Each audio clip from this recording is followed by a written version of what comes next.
How to Succeed or Stepping Stones to Fame and Fortune by Orison Swett Marden. Chapter 7 Foundation Stones. In all matters, before beginning, a diligent preparation should be made. Cicero. How great soever a genius may be, certain it is that he will never shine in his full lustre, nor shed the full influence he is capable of, unless to his own experience he adds that of other men and other ages. By Bolingbroke. It is for want of the little that human means must add to the wonderful capacity for improvement, born in man, that by far the greatest part of the intellect, innate in our race, perishes undeveloped and unknown. By Edward Everett. If any man fancies that there is some easier way of gaining $1 than by squarely earning it, he has lost his clue to his way through this moral labyrinth, and must henceforth wander as chance may dictate. By Horace Greeley. What we do upon some great occasion will probably depend on what we already are, and what we are will be the result of previous years of self-discipline. By H. P. Liddon. Learn to Labor and to Wait. By Longfellow. What avails all this sturdiness? asked an oak tree which had grown solitary for 200 years, bitterly handled by frosts and wrested by winds. Why am I to stand here useless? My roots are anchored in rifts of rocks. No herds can lie down under my shadow. I am far above singing birds, that seldom come to rest among my leaves. I am set as a mark for storms, that bend and tear me. My fruit is serviceable for no appetite. It had been better for me to have been a mushroom, gathered in the morning for some poor man's table, than to be 100-year oak, good for nothing. While it yet spoke, the axe was hewing at its base. It died in sadness, saying as it fell, "Weary ages for nothing have I lived." The axe completed its work. By and by the trunk and root formed the knees of a stately ship, bearing the country's flag around the world. Other parts form keel and ribs of merchantmen, and having defied the mountain storms, they now equally resist the thunder of the waves and murky threat of scowling hurricanes. Other parts are laid into floors, or wrought into wainscoting, or carved for frames of noble pictures, or fashioned into chairs that embosom the weakness of old age. Thus the tree, in dying, come not to its end, but to its beginning of life. It voyaged the world. It grew to parts of temples and dwellings. It held upon its surface the soft tread of children and tottering steps of patriarchs. It rocked in the cradle. It swayed the limbs of age by the chimney corner, and heard, secure within, the roar of those old unwearied tempests that once surged about its mountain life. All its early struggles and hardships had enabled it to grow tough, and hard and beautiful of grain, alike useful and ornamental. "Sir, you have been to college, I presume?" asked an illiterate but boastful exhorter of a clergyman. "Yes, sir," was the reply. "I am thankful," said the former, "that the Lord opened my mouth without any learning." "A similar event," retorted the clergyman, "happened in Balaam's time. Why not allow the schoolboy to erase from his list of studies all subjects that appear to him useless? Would he not erase everything which taxed his pleasure and freedom? Would he not obey the call of his blood, rather than the advice of his teacher? Ignorant men who have made money tell him that the study of geography is useless. His tea will come over the sea to him whether he knows where China is or not. What difference does it make whether verbs agree with their subjects or not? Why waste time learning geometry or algebra? Who keeps accounts by these? Learning spoils a man for business, they tell him. They begrudge the time and money spent in education. They want cheap and rapid transit through college for their children.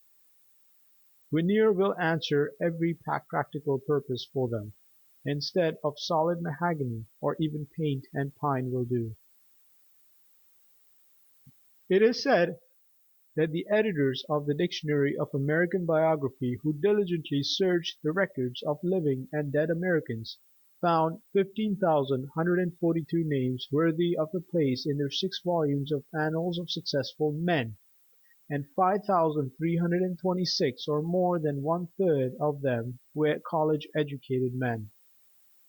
1 in 40 of the college-educated attained a success worthy of mention, and but 1 in 10,000 of those not so educated, so that the college-bred man had 250 times the chances for success that the others had. Medical records, it is said, show that but 5% of the practicing physicians of the United States are college graduates, and yet 46% of the physicians who become locally famous enough to be mentioned by those editors come from that small 5% of college-educated persons. Less than 4% of the lawyers were college-bred, yet they furnish more than one-half of all who became successful. Not 1% of the business men of the country were college-educated, yet that small fraction of college-bred men had 17 times the chances of success that their fellow men of business had. In brief, the college-educated lawyer has 50% more chances for success than those not so favored; the college-educated physician 46% more; the author 37% more; the statesman 33%; the clergyman 58%; the educator 61%; the scientist 63%. You should therefore get the best and most complete education that it is possible for you to obtain. Knowledge, then, is one of the secret keys which unlock the hidden mysteries of a successful life. "I do not remember," said Beecher, "a book in all the depths of learning, nor a scrap in literature, nor a work in all the schools of art, from which its author has derived a permanent renown, that is not known to have been long and patiently elaborated." "You are a fool to stick so close to your work all the time," said one of Vanderbilt's young friends. "We're having our fun while we're young, for when will we if not now?" Cornelius was either earning more money by working overtime, or saving what he had earned, or at home asleep, recruiting for the next day's labor and preparing for a large harvest later. Like all successful men, he made finance a study. When he entered the railroad business, it was estimated that his fortune was $35 or $40 million. "The spruce young spark," says Caesar, who thinks chiefly of his mustache and boots and shiny hat, of getting along nicely and easily during the day, and talking about the theatre, the opera, or a fast horse, ridiculing the faithful young fellow who came to learn the business and make a man of himself, because he will not join in wasting his time in dissipation, will see the day, if his useless life is not earlier blasted by vicious indulgences, when he will be glad to accept a situation from his fellow clerk, whom he now ridicules and affects to despise, when the latter shall stand in the firm, dispensing benefits and acquiring fortune. "When a man has done his work," says Ruskin, "and nothing can any way be materially altered in his fate, let him forget his toil, and jest with his fate if he will. But what excuse can you find for wilfulness of thought at the very time when every crisis of fortune hangs on decisions? A youth thoughtless, when all the happiness of his home forever depends on the chances or the passions of the hour? A youth thoughtless, when the career of all his days depends on the opportunity of a moment? A youth thoughtless, when his every action is a foundation stone of future conduct? and every imagination a foundation of life or death. Be thoughtless in any after years, rather than now, though, indeed, there is only one place where a man may be nobly thoughtless, his deathbed. Nothing should ever be left to be done there. "On to Berlin!" was the shout of the French army in July 1870. But, to the astonishment of the world, the French forces were cut in two and rolled as by a tidal wave into Metz and around Sedan. Soon two French armies and the Emperor surrendered, and the German troopers paraded the streets of captured Paris. But as men thought it out, as Professor Wells tells us, they came to see that it was not France that was beaten, but only Louis Napoleon and a lot of nobles, influential only because they bore titles or were favorites. Louis Napoleon, the feeble bearer of a great name, was emperor because of that name and criminal daring. By a series of happy accidents he had gained credit in the Crimean War, and at Magenta and Solferino. But the unmasking time came in the Franco-Prussian War, as it always comes when artificial toy men meet genuine self-made men. And such were the German leaders. William, strong, upright, warlike, every inch a king. Von Roon, Minister of War, a master of administrative detail. Bismarck, the mastermind of European politics. And above all, Von Moltke, Chief of Staff, who hurled armies by telegraph as he sat at his cabinet, as easily as master moves chessmen against a stupid opponent. Said Captain Bingham, "You can have no idea of the wonderful machine that the German army is, and how well it is prepared for war. A chart is made out which shows just what must be done in the case of wars with the different nations, and every officer's place in the scheme is laid out beforehand. There is a schedule of trains which will supersede all other schedules the moment war is declared, and this is so arranged that the commander of the army here could telegraph to any officer to take such a train and go to such a place at a moment's notice." When the Franco-Prussian War was declared, Von Moltke was awakened at midnight and told of the fact. He said coolly to the official who aroused him, "Go to pigeon hole number in my safe and take a paper from it and telegraph as there directed to the different troops of the empire." He then turned over and went to sleep, and awoke at his usual hour in the morning. Everyone else in Berlin was excited about the war, but Von Moltke took his morning walk as usual, and a friend who met him said, "General, you seem to be taking it very easy. Aren't you afraid of the situation? I should think you would be busy."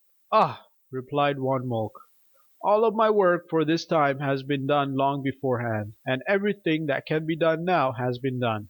"A rare man this Von Moltke," exclaims Professor Wells, "one who made himself ready for his opportunities beyond all men known to the modern world. Of an impoverished family he rose very slowly and by his own merit. He yielded to no temptation, vice or dishonesty, of course, nor to the greater and ever present temptation to idleness, for he constantly worked to the limit of human endurance. He was ready for every emergency, not by accident, but because he made himself ready by painstaking labor, before the opportunity came. His favorite motto was, 'Help yourself and others will help you.' Hundreds of his age in the Prussian army were of nobler birth, thousands of greater fortune, but he made himself superior to them all by extraordinary fidelity and diligence. The greatest master of strategy the world has ever seen was 66 years at school to himself before he was ready for his task. Though born with the century and an army officer at 19, he was an old man when, in 1866, as Prussian Chief of Staff, he crushed Austria at Sadowa and drove her out of Germany. 4 years later the silent, modest soldier of 70, ready for the still greater opportunity, smote France, and changed the map of Europe. Glory and the field marshal's baton, after 51 years of hard work. No wonder Louis Napoleon was beaten by such men as he. All Louis Napoleons have been and always will be. Opportunity always finds out frauds. It does not make men, but shows the world what they have made of themselves. Sir Henry Havelock joined the army of India in his 28th year, and waited till he was 62 for the opportunity to show himself fitted to command and skilful to plan. During those 34 years of waiting he was busy preparing himself for that march to Lucknow, which was to make him famous as a soldier. Farragut, the Viking of our western clime, who made his mast a throne, began his naval career as a mere boy and was 64 years old before he had an opportunity to distinguish himself. But when the great test of his life came, the reserve of half a century's preparation made him master of the situation. Alexander Hamilton said, "Men give me credit for genius. All the genius I have lies just in this. When I have a subject in hand I study it profoundly. Day and night it is before me. I explore it in all its bearings. My mind becomes pervaded with it. Then the effort which I make the people are pleased to call the fruit of genius. It is the fruit of labor and thought. The law of labor is equally binding on genius and mediocrity." "Fill up the cask! Fill up the cask!" said old Dr. Bellamy, when asked by a young clergyman for advice about the composition of sermons. "Fill up the cask, and then if you tap it anywhere you will get a good stream. But if you put it but little it will dribble, dribble, dribble, and you must tap, tap, tap, and then you get but a small stream, after all." The merchant is in a dangerous position, says Dr. W. W. Paton, whose means are in goods trusted out all over the country on long credits, and who in an emergency has no money in the bank upon which to withdraw. A heavy deposit, subject to a side draft, is the only position of strength. And he only is intellectually strong who has made heavy deposits in the banks of memory, and can draw upon his faculties at any time, according to the necessities of the case. They say that more life, if not more labor, was spent on the piles beneath the St. Petersburg church of St. Isaac's to get a foundation, than on all the magnificent marbles and malachite which have since been lodged in it. 50 feet of Bunker Hill Monument is underground, unseen and unappreciated by the thousands who tread about that historic shaft. The rivers of India run underground, unseen, unheard by the millions who tramp about, but are therefore lost? Ask the golden harvest waving above them if it feels the water flowing beneath. The superstructure of a lifetime cannot stand upon a foundation of a day. C. H. Parkhurst says that in manhood as much as in house building the foundation keeps asserting itself all the way from the first floor to the roof. The stones laid in the underpinning may be coarse and inelegant, but even so, each such stone perpetuates itself in silent echo clear up through the pineal. The body is in that respect like an old Stradivarius violin, the ineffable sweetness of whose music is outcome and quotation from the coarse fibre of the case upon which its strings are strung. It is a very pleasant delusion, that what we call the higher qualities and energies of a person maintain that self-centred kind of existence that enables them to discard and contemn all dependence upon what is lower and less refined than themselves. But it is a delusion that always builds in an atmosphere of fact. Climb high as we like, our ladder will still require to rest on the ground. And it is probable that the keenest intellectual intuition and the most delicate throb of passion would, if analysis could be carried so far, be discovered to have its connections with a rather material affair than we know as body. Lincoln took the postmastership for the sake of reading all the papers that came to town. He read everything he could lay his hands on: the Bible, Shakespeare, Pilgrim's Progress, Life of Washington and Life of Franklin, Life of Henry Clay, Aesop's Fables. He read them over and over again until he could almost repeat them by heart. But he never read a novel in his life. His education came from the newspapers and from his contact with men and things. After he read a book he would write out an analysis of it. What a grand sight to see this long lank backwoods student lying before the fire in a log cabin without floor or windows, after everybody else was abed, devouring books he had borrowed but could not afford to buy. I have been watching the careers of young men by thousands in this busy city of New York for over 30 years, says Dr. Keeler, and I find that chief difference between the successful and the failures lies in the single element of staying power. Permanent success is oftener won by holding on than by sudden dash, however brilliant. The easily discouraged, who are pushed back by a straw, are all the time dropping to the rear, to perish or to be carried along on the stretcher of charity. They who understand and practice Abraham Lincoln's homely maxim of pegging away have achieved the soldiest success. It is better to deserve success than to merely have it. Few deserve it who do not attain it. There is no failure in this country for those whose personal habits are good, and who follow some honest calling industriously, unselfishly, and purely. If one desires to succeed he must pay the price, work.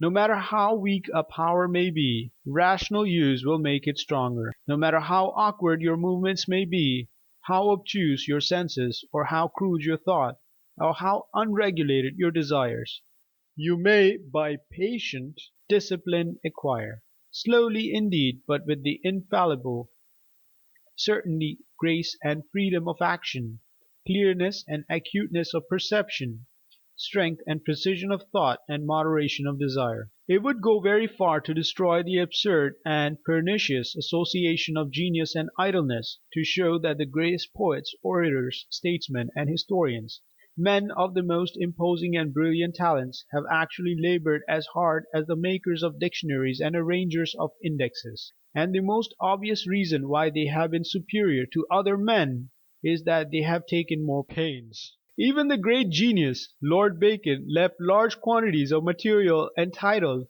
Sudden Thoughts set down for use. John Foster was an indefatigable worker. He used to hack, split, twist, and pull up by the roots, or practice any other severity on whatever did not please him. Chalmers was asked in London what Foster was doing. "Hard at it," he said, "at the rate of a line a week." When a young lawyer, Daniel Webster, once looked in vain through all the libraries near him, and then ordered at an expense of $50 the necessary books to obtain authorities and precedents in a case in which his client was a poor blacksmith, he won his case, but on account of the poverty of his client only charged $15, thus losing heavily on the books bought, to say nothing of his time. Years after, as he was passing through New York City, he was consulted by Aaron Burr on an important but puzzling case then pending before the Supreme Court. Webster saw in a moment that it was just like the blacksmith's case, an intricate question of title, which he had solved so thoroughly that it was to him simple as a multiplication table. Going back to the time of Charles II, he gave the law and precedents involved with such readiness and accuracy of sequence that Burr asked, in great surprise, "Mr. Webster, have you been consulted before in this case?" "Most certainly not. I never heard of your case till this evening." "Very well," said Burr, "proceed." And when he had finished, Webster received the fee that paid him liberally for all the time and trouble he had spent for his early client. What the age wants is men who have the nerve and the grit to work and wait, whether the world applaud or hiss. It wants a Bancroft who can spend 26 years on the history of the United States, a Noah Webster who can devote 36 years to a dictionary, a Gibbon who can plot for 20 years on the decline and fall of the Roman Empire, a Mirabeau who can struggle on for 40 years before he has a chance to show his vast reserve destined to shake an empire, a Farragut, a Van Moult who have the persistence to work and wait for half a century for their first great opportunities, a Garfield burning his lamp 15 minutes later than a rival student in his academy, a Grant fighting on heroic silence when denounced by his brother generals and politicians everywhere, a Field's untiring perseverance, spending years and a fortune laying a cable when all the world called him a fool. A Michelangelo working 7 long years decorating the Sistine Chapel with his matchless Creation and the Last Judgment, refusing all remuneration therefor, lest his pencil might catch the taint of avarice; a Titian spending 7 years on the Last Supper; a Stephenson working 15 years on a locomotive; a Watt 20 years on a condensing engine; a Lady Franklin working incessantly for 12 long years to rescue her husband from the polar seas; a Thurlow Weed walking 2 miles through the snow with rags tied around his feet for shoes, to borrow the history of the French Revolution, and eagerly devouring it before the sap bush fire; a Milton elaborating Paradise Lost in the world he could not see, and then selling it for £15; a Thackeray struggling on cheerfully after his Vanity Fair was refused by a dozen publishers; a Balzac toiling and waiting in a lonely garret, whom neither poverty, debt, nor hunger could discourage or intimidate; not daunted by privations, not hindered by discouragement. It wants men who can work and wait. That is done soon enough which is done well; soon ripe, soon rotten. He that would enjoy the fruit must not gather the flower. He who is impatient to become his own master is more likely to become his own slave.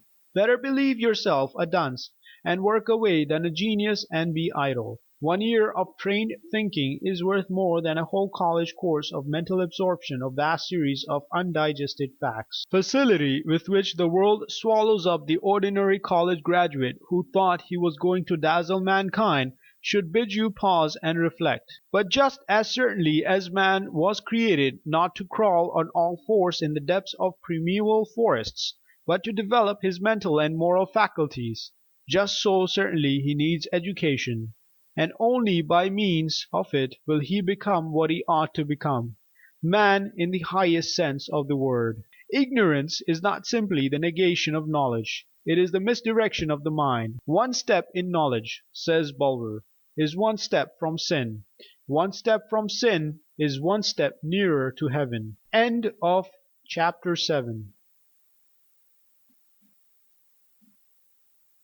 How to Succeed, or Stepping Stones to Fame and Fortune, by Orison Swett Marden. Chapter 8. The Conquest of Obstacles. Nature, when she adds difficulties, adds brains. Emerson. Exigencies create the necessary ability to meet and conquer them. Wendell Phillips. Many men owe the grandeur of their lives to their tremendous difficulties. Spurgeon.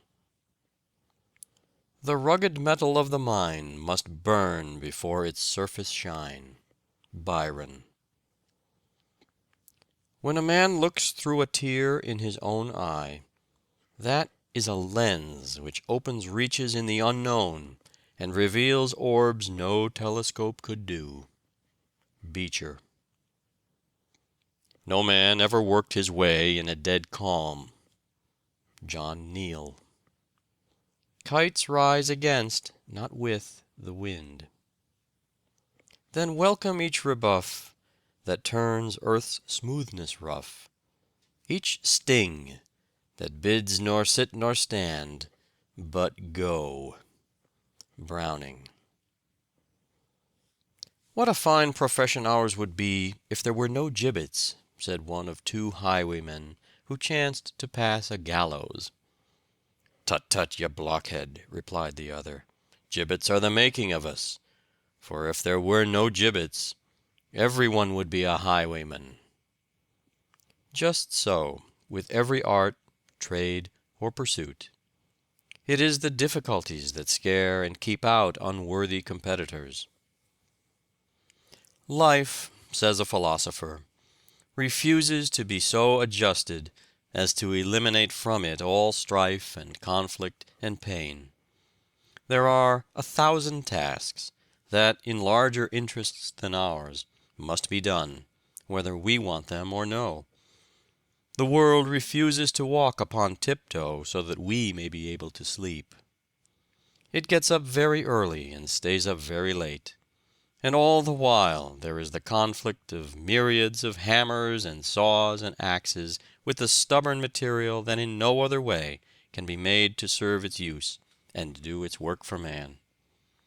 And then, too, these hammers and axes are not wielded without strain or pang, but swung by the millions of toilers who labor with their cries and groans and tears. Nay, our temple building, whether it be for God or man, exacts its bitter toll, and fills life with cries and blows. The thousand rivalries of our daily business, the fierce animosities when we are beaten, the even fiercer exultation when we have beaten, the crashing blows of disaster, the piercing scream of defeat, these things we have not yet gotten rid of, nor in this life ever will. Why should we wish to get rid of them? We are here, my brother, to be hewed and hammered and planed in God's quarry and on God's anvil for a nobler life to come. Only the muscle that is used is developed. "Troubles are often the tools by which God fashions us for better things," said Beecher. Far up the mountainside lies a block of granite, and says to itself, "How happy am I in my serenity! Above the winds, above the trees, almost above the flight of birds, here I rest age after age, and nothing disturbs me." Yet what is it? It is only a bare block of granite, jutting out of the cliff, and its happiness is the happiness of death. By and by comes the miner, and with strong and repeated strokes he drills a hole in its top, and the rock says, "What does this mean?" Then the black powder is poured in, and with a blast that makes the mountain echo, the block is blown asunder, and goes crashing down into the valley. "Ah!" it exclaims as it falls, "why this rending?" Then come saws to cut and fashion it, and humbled now, and willing to be nothing, it is borne away from the mountain and conveyed to the city. Now it is chiseled and polished, till at length, finished in beauty, by block and tackle it is raised, with mighty hoistings, high in the air, to be the top stone on some monument of the country's glory. It is this scantiness of means, this continual deficiency, this constant hitch, this perpetual struggle to keep the head above water and the wolf from the door, that keeps society from falling to pieces. Let every man have a few more dollars than he wants, and anarchy would follow. "Do you wish to live without a trial?" asks a modern teacher. "Then you wish to die but half a man. Without trial you cannot guess at your own strength. Men do not learn to swim on a table. They must go into deep water and buffet the waves.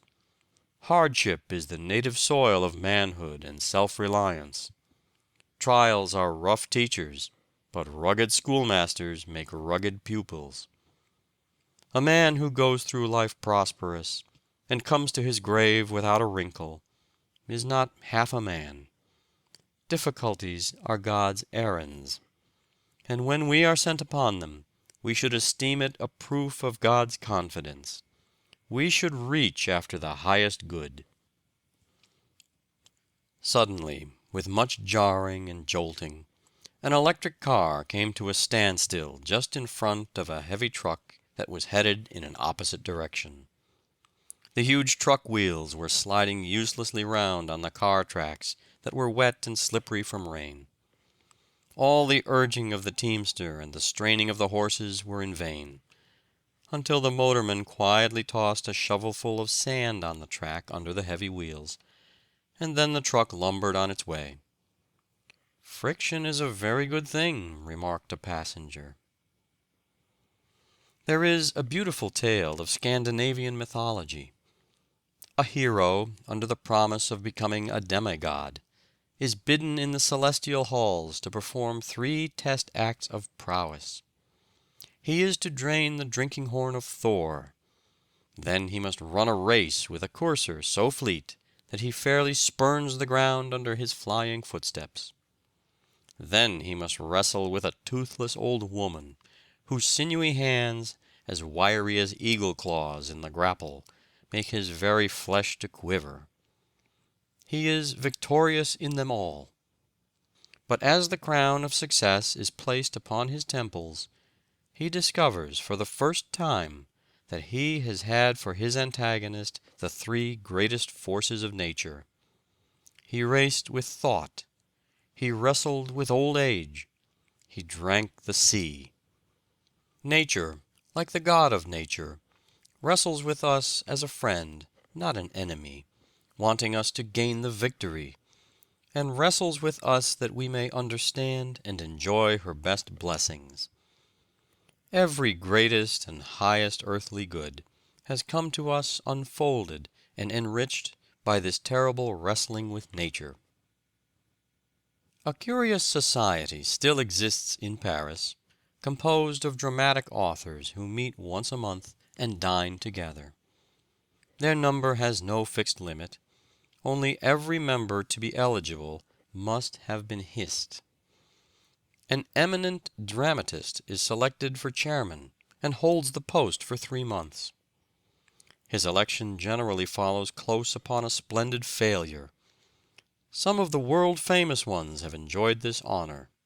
Dumas Jr., Zola, and Offenbach have all filled this chair and presided at the monthly dinner.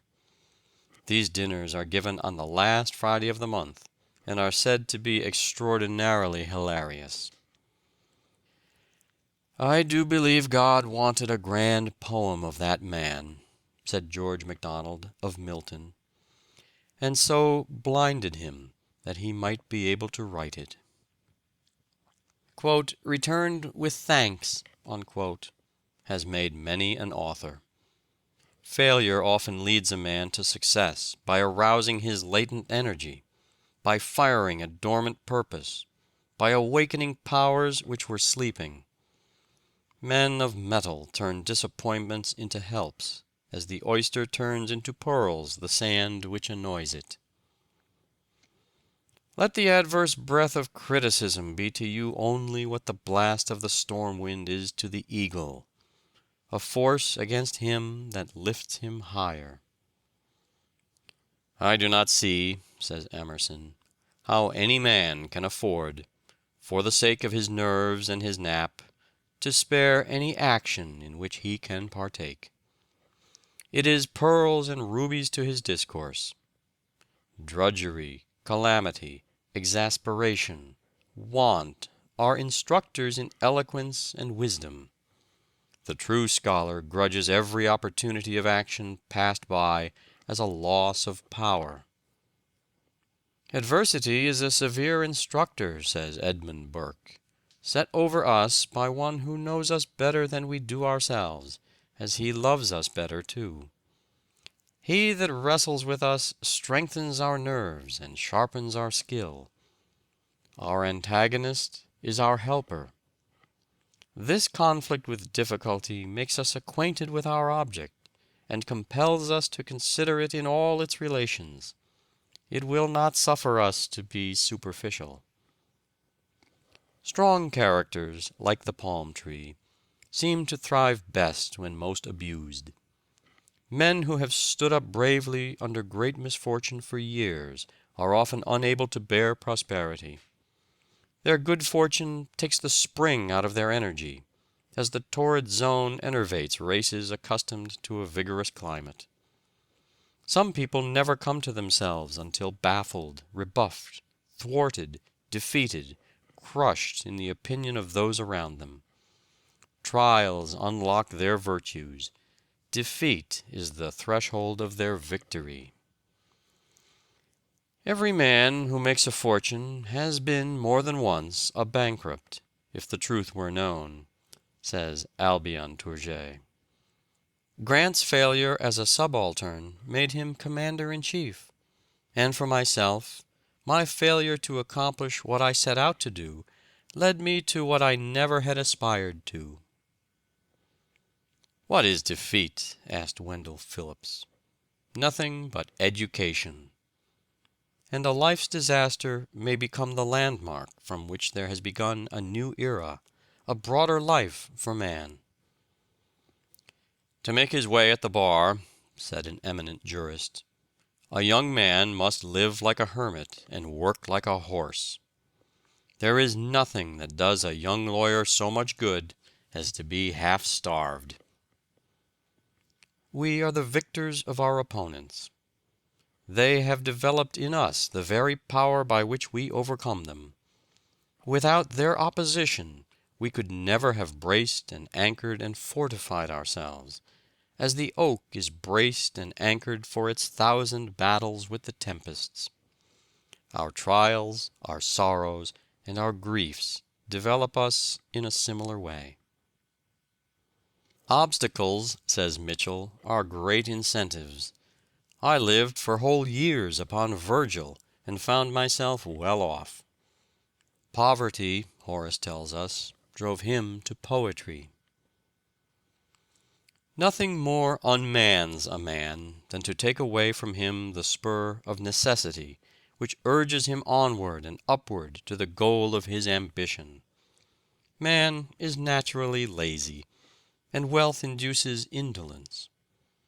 The great object of life is development, the unfolding and drawing out of our powers, and whatever tempts us to a life of indolence or inaction, or to seek pleasure merely, whatever furnishes us a crutch when we can develop our muscles better by walking, all helps, guides, props, whatever tempts a life of inaction, in whatever guise it may come, is a curse.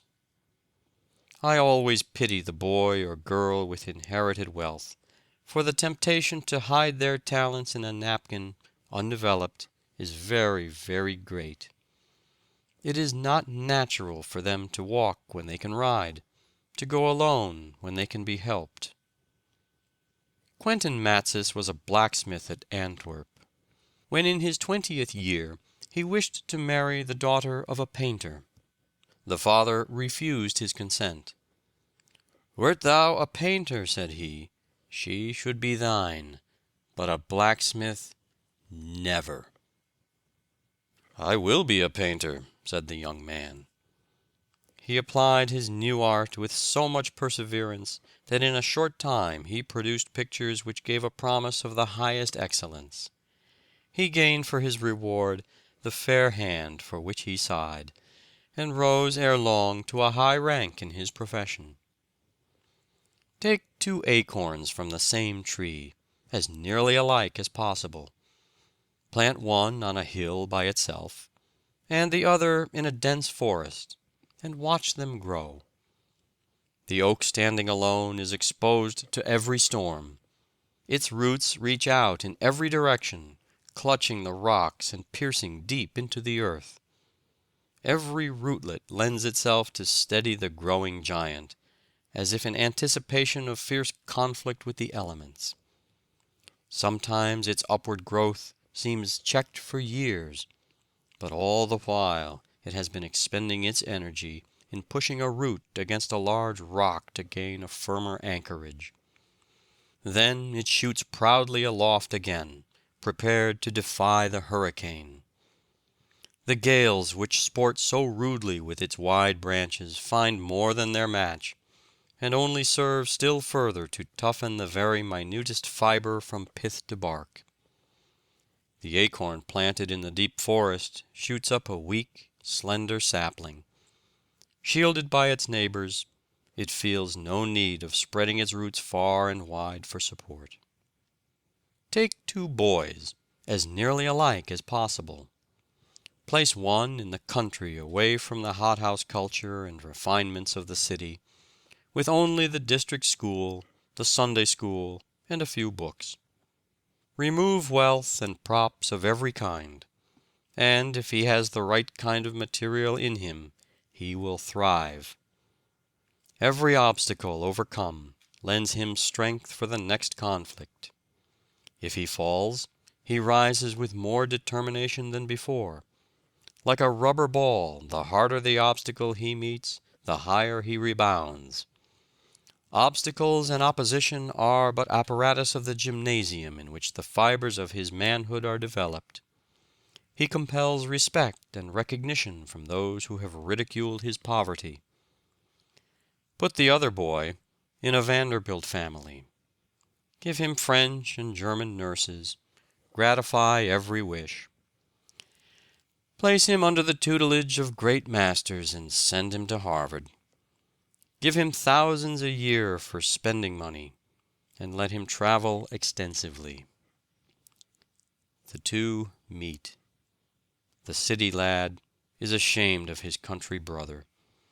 The plain, threadbare clothes, hard hands, tawny face, and awkward manner of the country boy make sorry contrast with the genteel appearance of the other.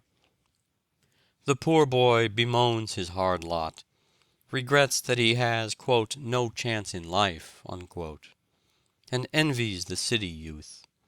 He thinks that it is a cruel providence that places such a wide gulf between them. They meet again as men, but how changed! It is as easy to distinguish the sturdy, self-made man from the one who has been propped up all his life by wealth, position, and family influence, as it is for the shipbuilder to tell the difference between the plank from the rugged mountain oak and one from the sapling of the forest. If you think there is no difference, place each plank in the bottom of a ship and test them in a hurricane at sea. The athlete does not carry the gymnasium away with him, but he carries the skill and muscle which gave him his reputation. The lessons you learn at school will give you strength and skill in after life, and power just in proportion to the accuracy, the clearness of perception with which you learn your lessons. The school was your gymnasium.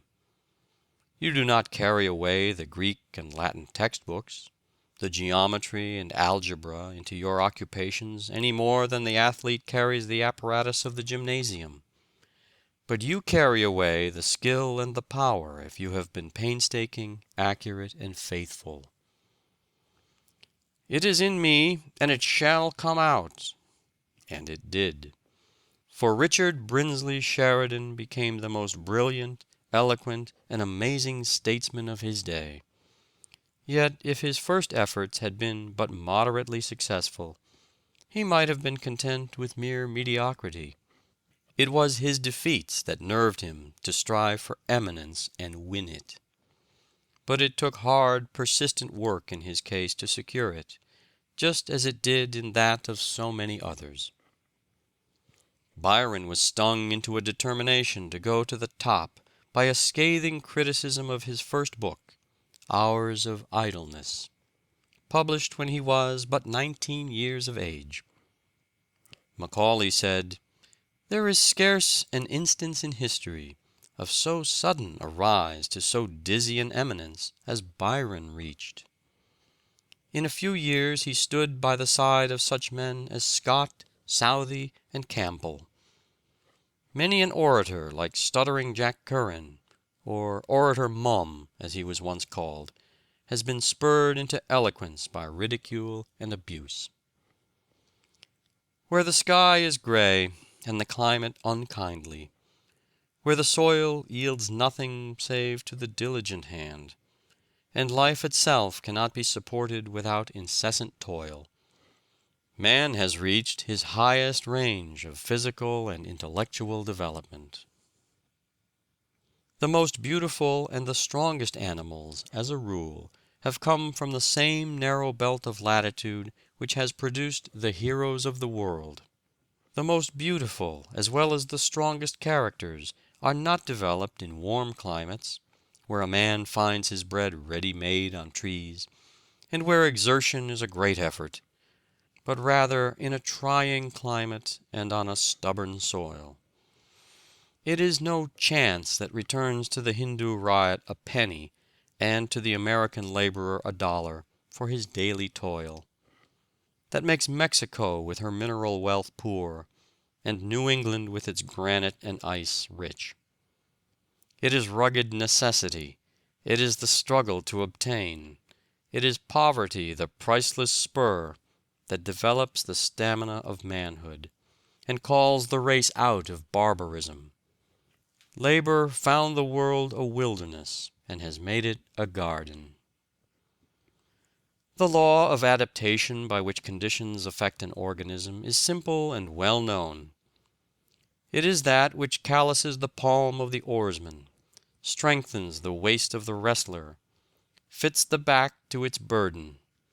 It inexorably compels the organism to adapt itself to its conditions, to like them, and so to survive them.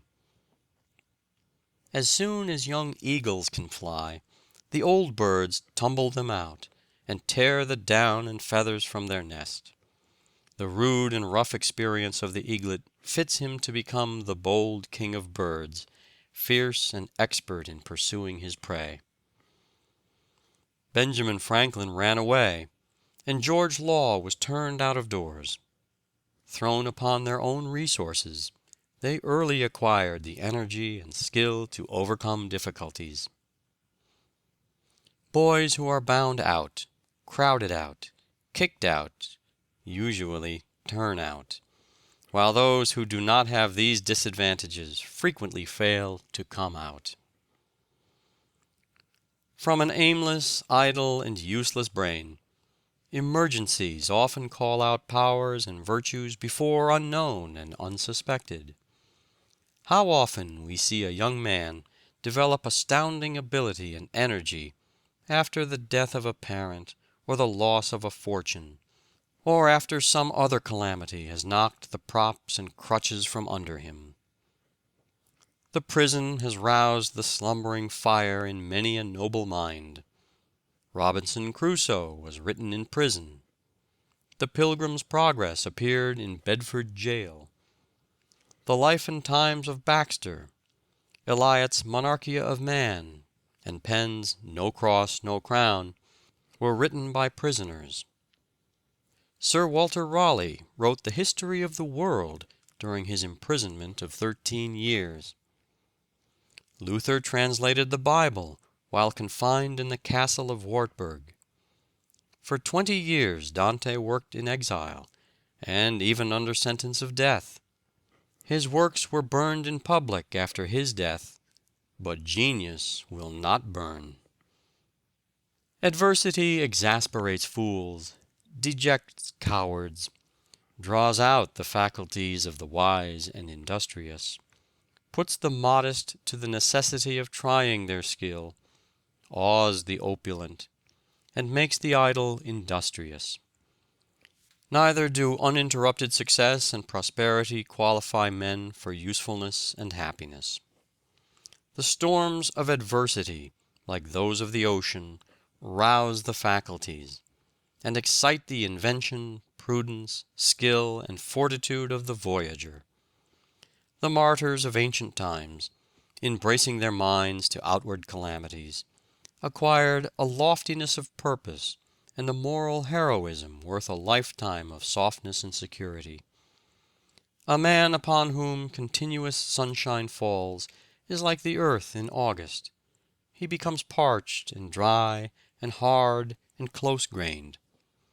Men have drawn from adversity the elements of greatness. If you have the blues, go and see the poorest and sickest families within your knowledge. The darker the setting, the brighter the diamond. Don't run about and tell acquaintances that you have been unfortunate. People do not like to have unfortunate men for acquaintances. This is the crutch age. Helps and aids are advertised everywhere.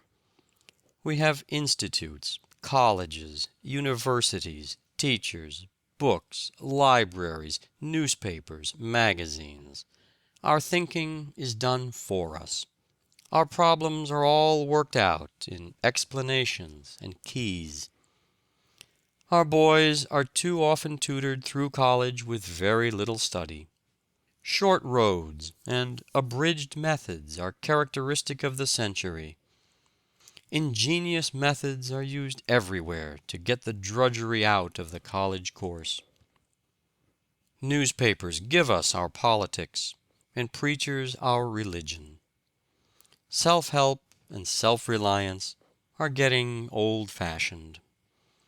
Nature, as if conscious of delayed blessings, has rushed to man's relief with her wondrous forces, and undertakes to do the world's drudgery and emancipate him from Eden's curse. End of chapter 8. Recording by David Martin.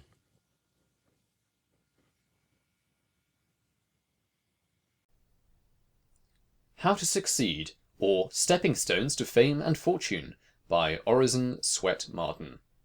Chapter 9. Dead in Earnest. It is the live coal that kindles others, not the dead. What made Demosthenes the greatest of all orators was that he appeared the most entirely possessed by the feelings he wished to inspire.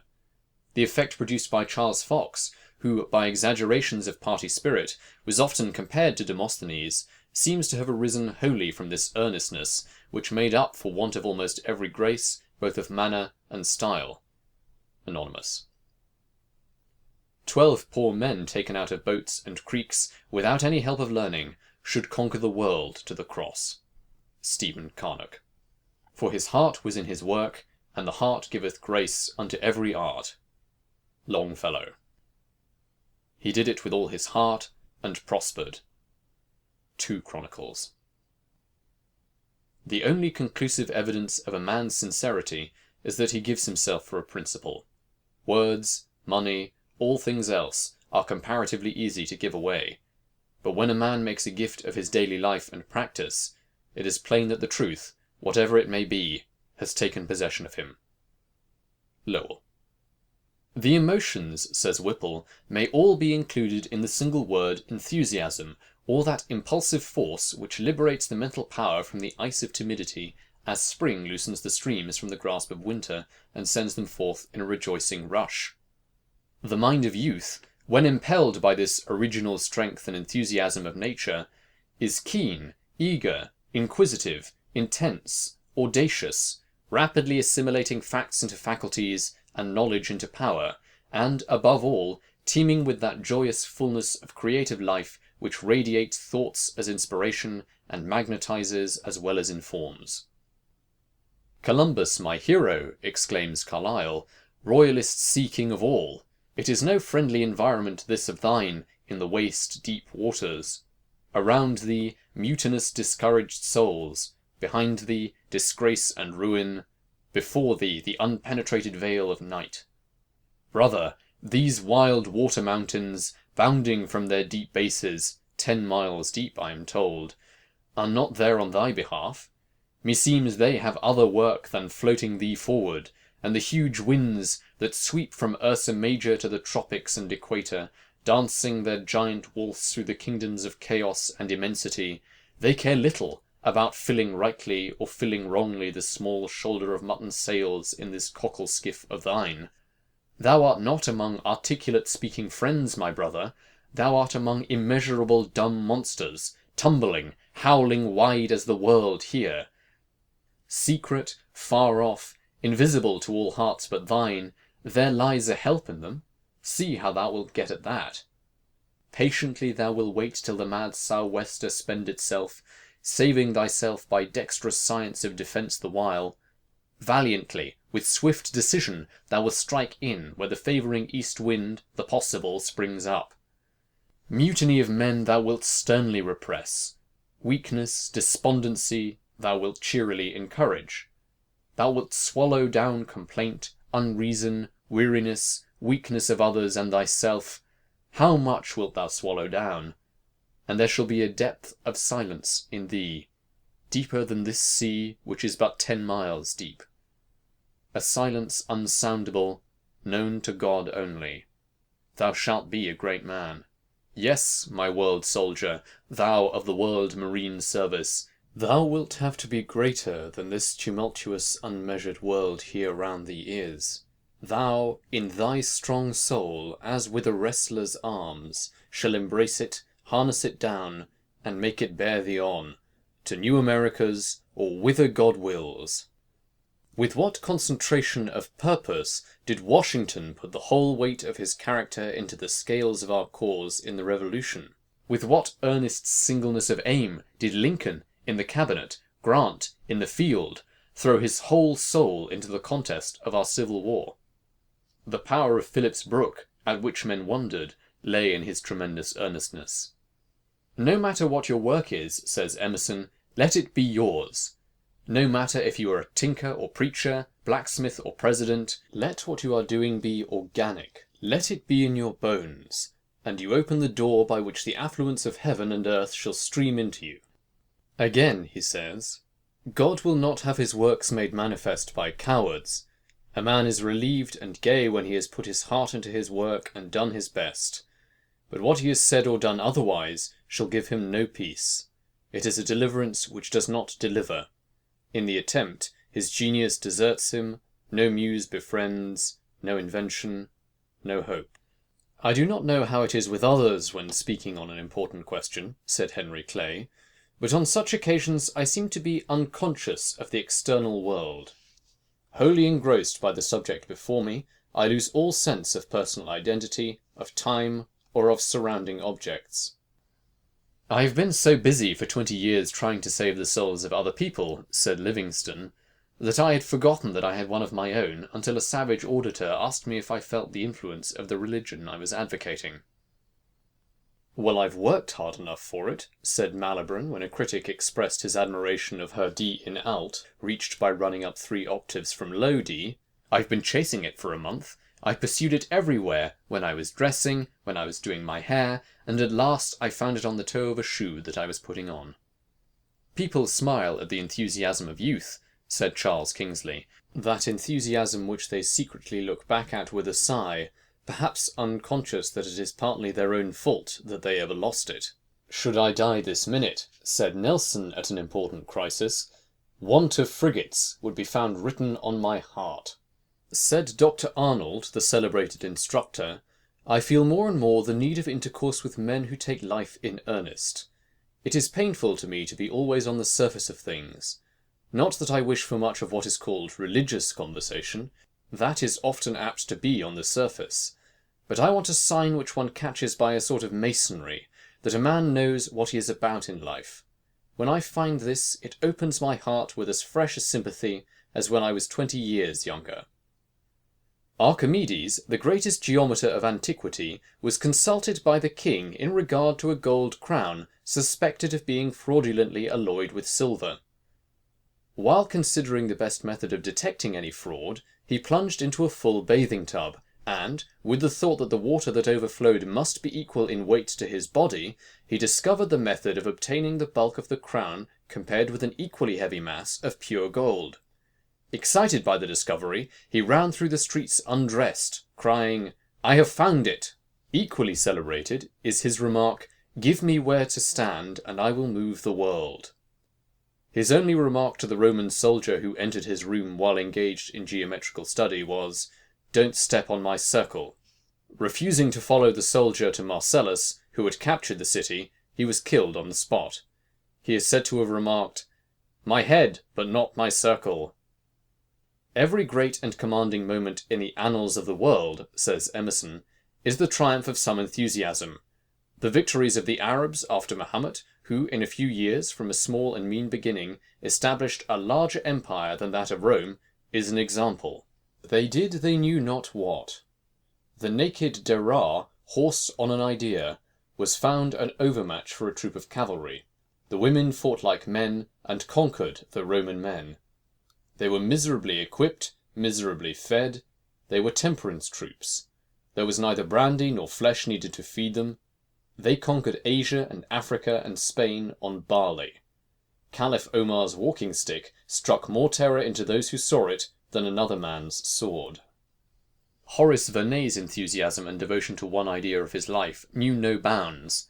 He had himself lashed to the mast in a terrible gale on the Mediterranean, when all others on board were seized with terror, and with great delight sketched the towering waves which threatened every minute to swallow the vessel. Several writers tell the story that a great artist, Giotto, about to paint the Crucifixion, induced a poor man to let him bind him upon a cross, in order that he might get a better idea of the terrible scene that he was about to put upon the canvas.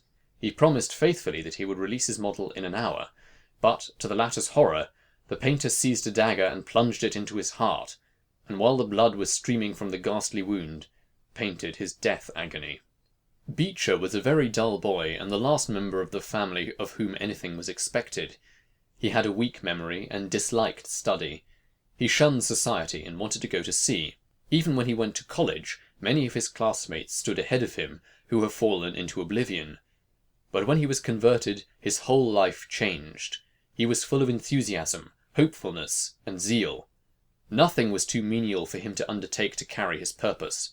He chopped wood, built the fire in his little church in Lawrenceburg, Indiana, of only 18 members, cleaned the lamps, swept the floor, and washed the windows. He built the fire, baked, washed when his wife was ill.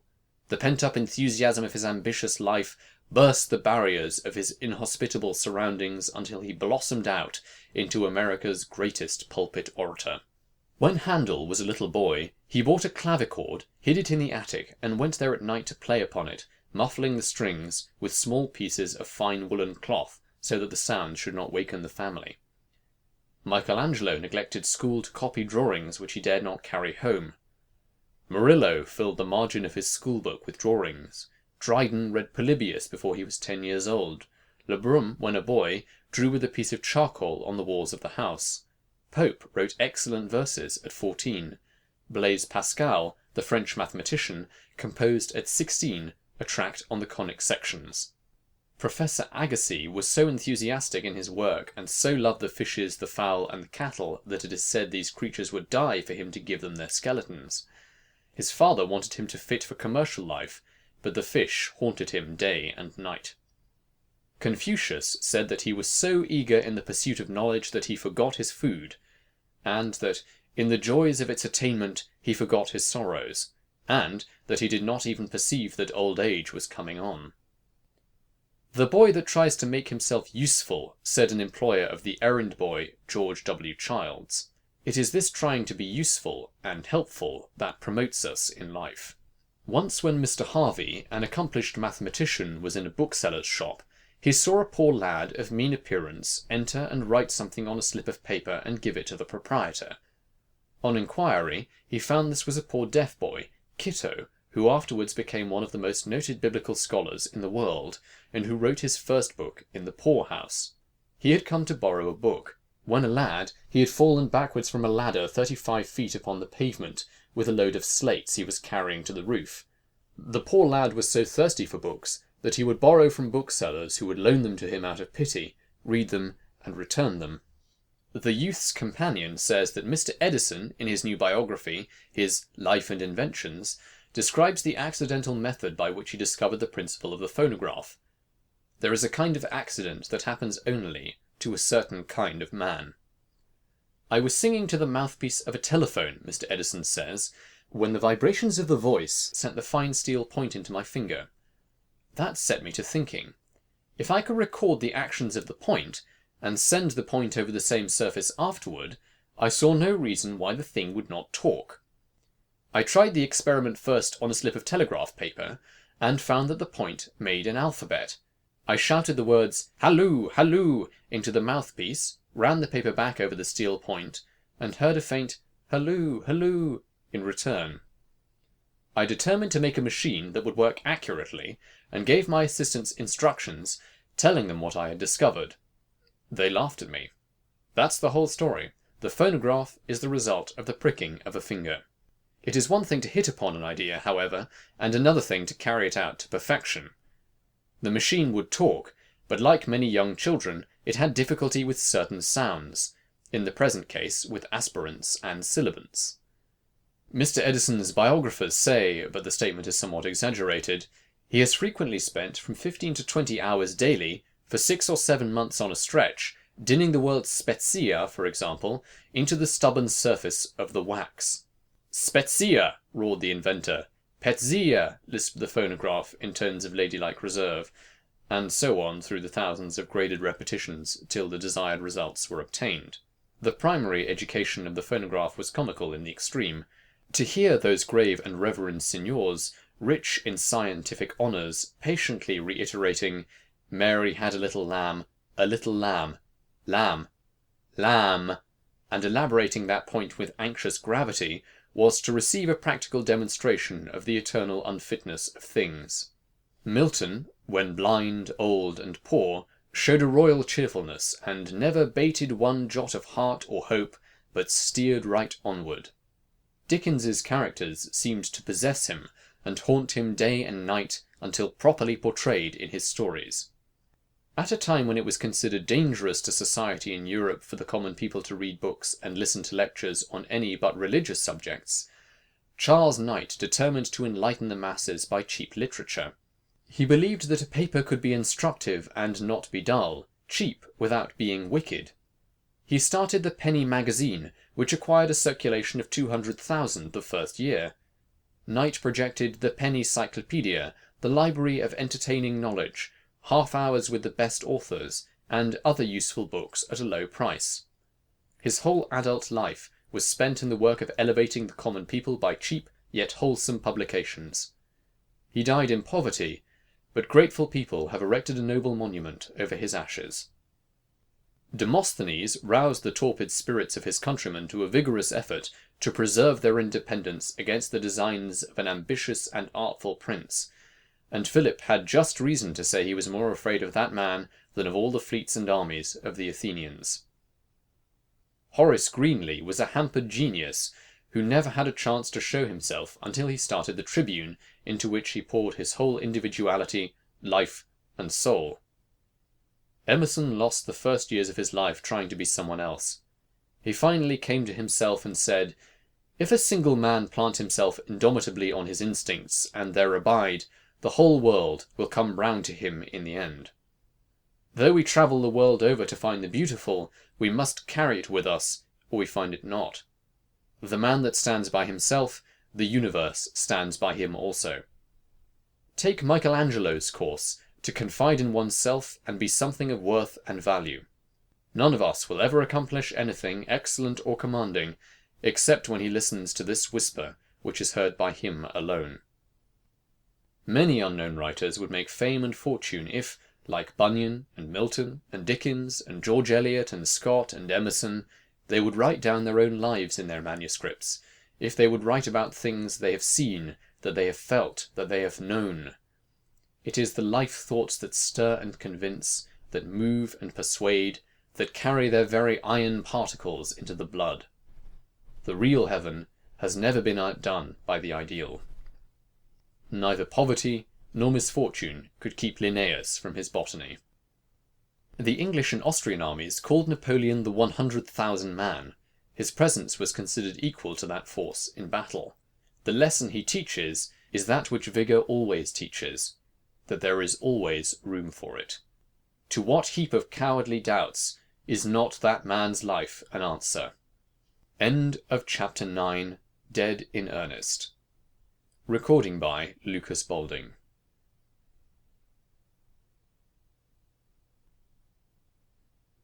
Recording by Franklin Canfield.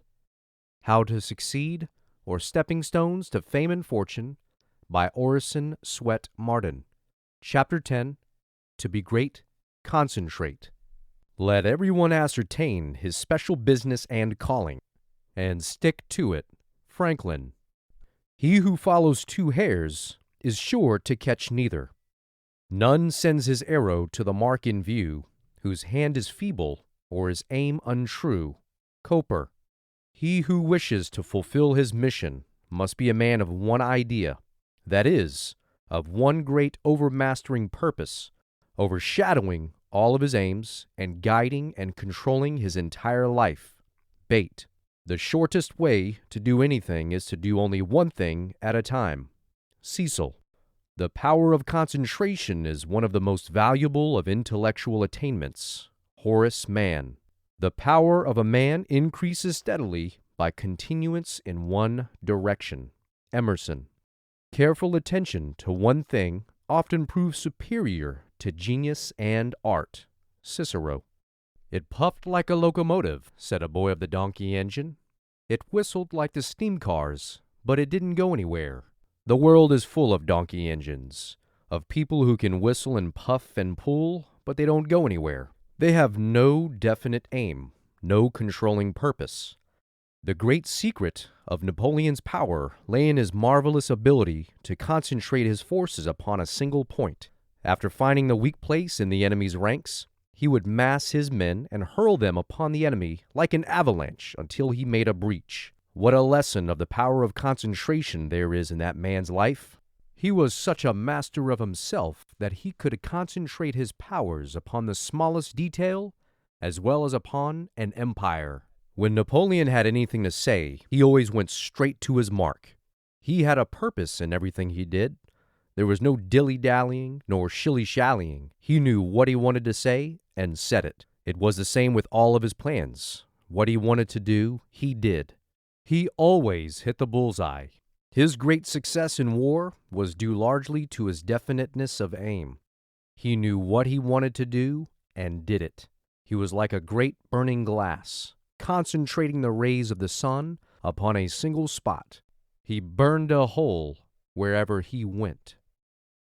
The sun's rays scattered do no execution, but concentrated in a burning glass, they melt solid granite.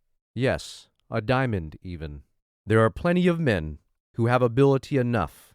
The rays of their faculties taken separately are all right, but they are powerless to collect them, to concentrate them upon a single object. They lack the burning glass of a purpose to focalize upon one spot the separate rays of their ability. Versatile men, universal geniuses, are usually weak because they have no power to concentrate the rays of their ability, to focalize them upon one point until they burn a hole in whatever they undertake. This power to bring all of one's scattered forces into one focal point makes all the difference between success and failure. The sun might blaze out upon the earth forever without burning a hole in it or setting anything on fire, whereas a very few of these rays, concentrated in a burning glass, would, as stated, transform a diamond into vapor. Sir James Mackintosh was a man of marvelous ability. He excited in everybody who knew him great expectations, but there was no purpose in his life to act as a burning glass to collect the brilliant rays of his intellect, by which he might have dazzled the world.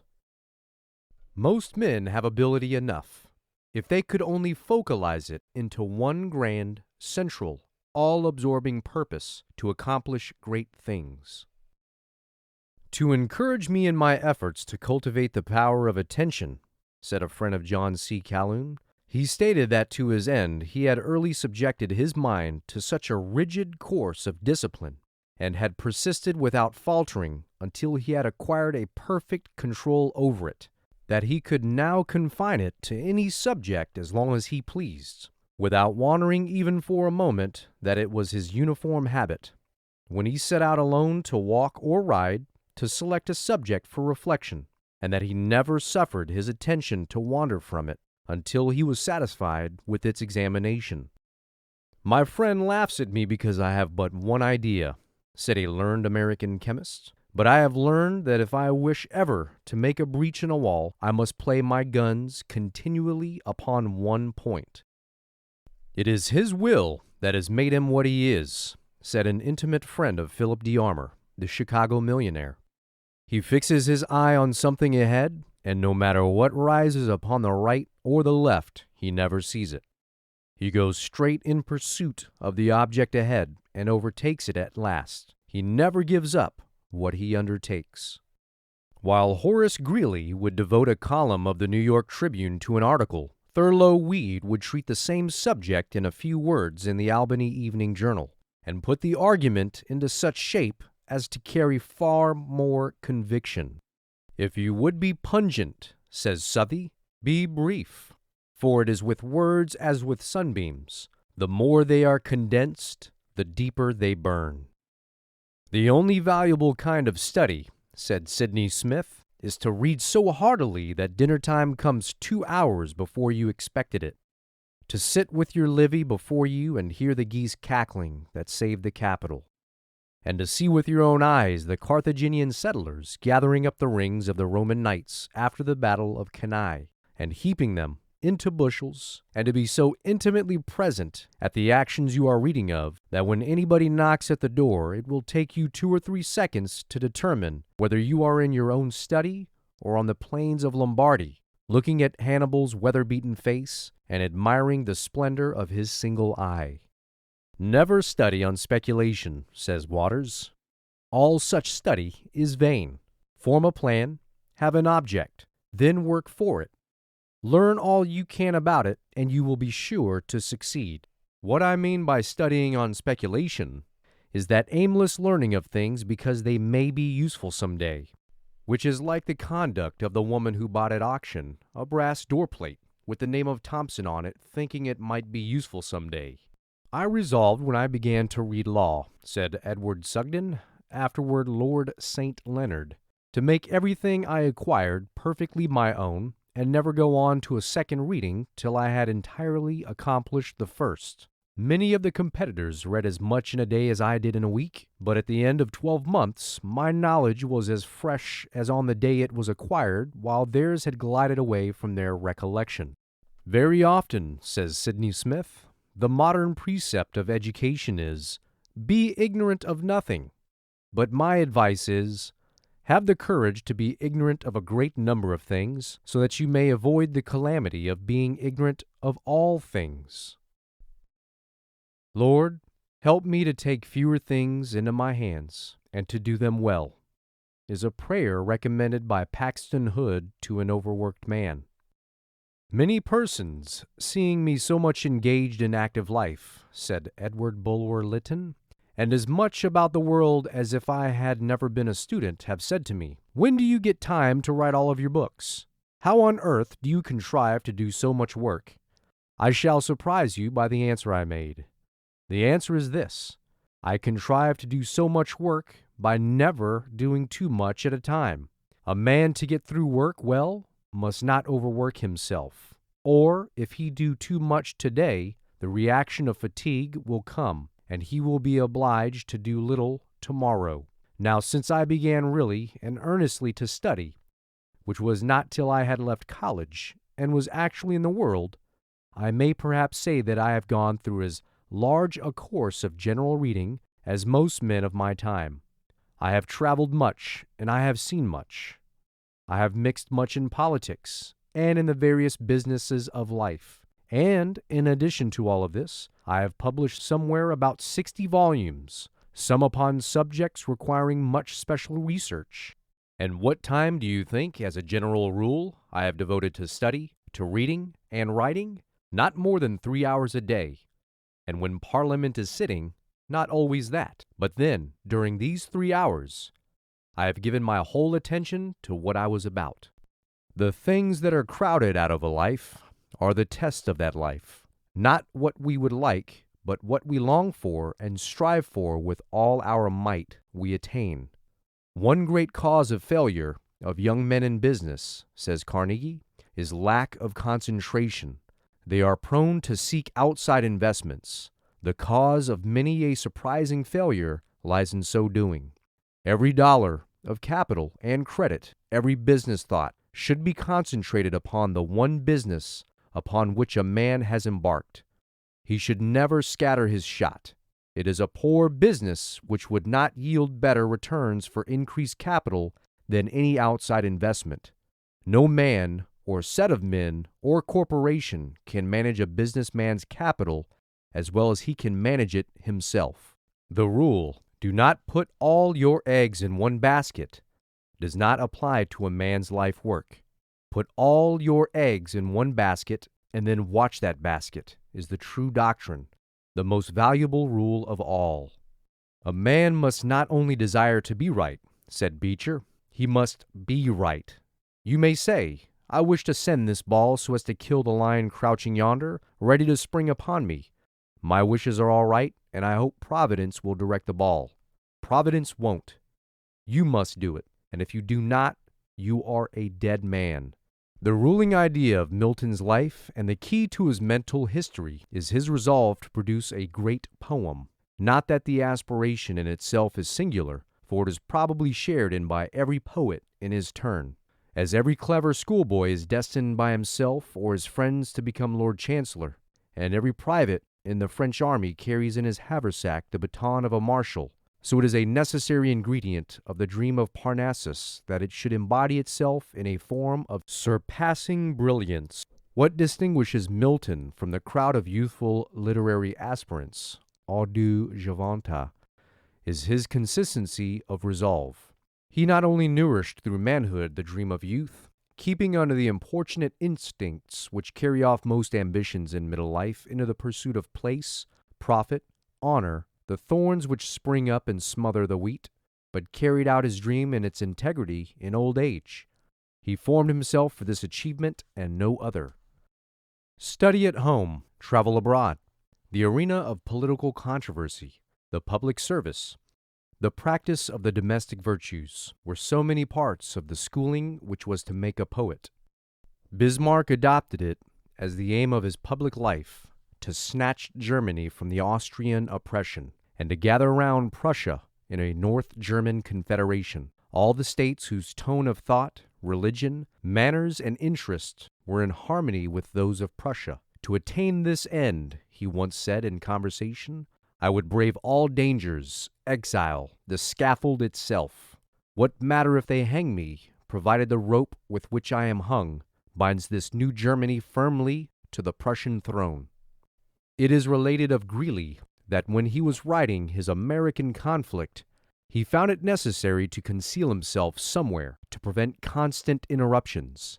He accordingly took a room in the Bible House, where he worked from 10 in the morning till 5 in the afternoon, and then appeared in the sanctum, seemingly as fresh as ever. Cooper Institute is the evening school which Peter Cooper, as long ago as 1810, resolved to found some day, when he was looking about as an apprentice for a place where he could go to school evenings. Through all his career in various branches of business, he never lost sight of this object, and as his wealth increased, he was pleased that it brought nearer the realization of his dream. See a great lawyer like Rufus Choate, says Dr. Storrs, in a case where his convictions are strong and his feelings are enlisted. He saw long ago, as he glanced over the box, that 5 of those in it were sympathetic with him. As he went on, he became equally certain of 7. The number now has risen to 10, but 2 are still left whom he feels that he has not persuaded or mastered. Upon them he now concentrates his power, summing up the facts, setting forth anew and more forcibly the principles, urging upon them his view of the case with a more and more intense action of his mind upon theirs, until one only is left, like the blow of a hammer, continually repeated until the iron bar crumbles beneath it. His whole force comes with ceaseless percussion on that one mind till it has yielded, and accepts the conviction on which the pleader's purpose is fixed. Men say afterward, he surpassed himself. It was only because the singleness of his aim gave unity, intensity, and overpowering energy to the mind. The foreman of the jury, however, said Whipple, was a hard-hearted, practical man, a model of business intellect and integrity, but with an incapacity of understanding any intellect or conscience radically differing from his own. Mr. Choate's argument, as far as the facts in the law were concerned, were through in an hour.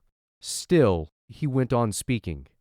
Hour after hour passed, and yet he continued to speak with constantly increasing eloquence, repeating and recapitulating without any seeming reason facts which he had already stated, and arguments which he had already urged. The truth was, as I gradually learned, that he was engaged in a hand-to-hand, or rather in a brain-to-brain, and a heart-to-heart contest with the foreman, whose resistance he was determined to break down, but who confronted him for 3 hours with defiance observable in every rigid line of his honest countenance. "You fool!" was the burden of the advocate's ingenious argument. "You rascal!" was the phrase legibly printed on the foreman's incredulous face. But at last the features of the foreman began to relax, And at the end, the stern lines melted into acquiescence with the opinion of the advocate who had been storming at the defenses of his mind, his heart, and his conscience for 5 hours, and had now entered as victor. The verdict was, not guilty. He who would do some great thing in this short life must apply himself to the work with such a concentration of his forces as to idle spectators who live only to amuse themselves looks like insanity. It is generally thought that when a man is said to be dissipated in his habits, he must be a drinking man, or a gambler, or licentious, or all three. But dissipation is of two kinds, coarse and refined. A man can dissipate or scatter all of his mental energies and physical power by indulging in too many respectable diversions, as easily as in habits of a viler nature. Property and its cares make some men dissipated. Too many friends make others. The exactions of society, the balls, parties, receptions, and various entertainments constantly being given and attended by the beau monde, constitutes a most wasting species of dissipation. Others, again, fritter away all their time and strength in political agitations or in controversies and gossip, others in idling with music or some other one of the fine arts, others in feasting or fasting, as their dispositions and feelings incline. But the man of concentration of purpose is never a dissipated man in any sense, good or bad. He has no time to devote to useless trifling of any kind, but puts in as many strokes of faithful work as possible toward the attainment of some definite good. End of chapter 10. Recording by Franklin Canfield.